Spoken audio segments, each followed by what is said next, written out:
মধ্যপ্রাচ্যের যুদ্ধ এবার প্রভাব ফেলতে শুরু করেছে ভারতের লাইফস্টাইল পণ্যের বাজারে। ইরান ও ইসরায়েলের মধ্যকার উত্তপ্ত পরিস্থিতির কারণে ভারতে কন্ডোমের দাম অনেকটা বেড়ে যাওয়ার আশঙ্কা দেখা দিয়েছে। সংশ্লিষ্ট মহল বলছে, কন্ডোম তৈরির প্রধান কাঁচামাল যেমন অ্যামোনিয়া ও সিলিকন অয়েলের সরবরাহ মারাত্মকভাবে ব্যাহত হচ্ছে। এই শিল্পে কাঁচামালের দাম প্রায় 40 থেকে 50% পর্যন্ত বাড়তে পারে বলে ইঙ্গিত পাওয়া গেছে। কন্ডোম তৈরির প্রধান উপকরণ ল্যাটেক্স প্রক্রিয়াকরণে ব্যবহৃত অ্যামোনিয়া ও লুব্রিকেন্ট হিসেবে ব্যবহৃত সিলিকন অয়েলের সংকটই এই মূল্যবৃদ্ধির মূল কারণ।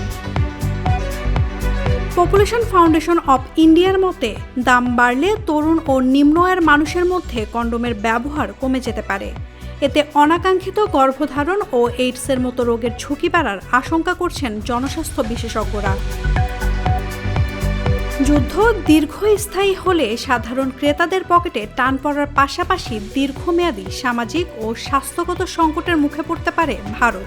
এখন দেখার বিষয়, এই পরিস্থিতি মোকাবিলায় ভারত সরকার কোনো বিকল্প ব্যবস্থার পথে হাঁটে কিনা। নাওমিন নাসরিন, নিউজ ট্রেল।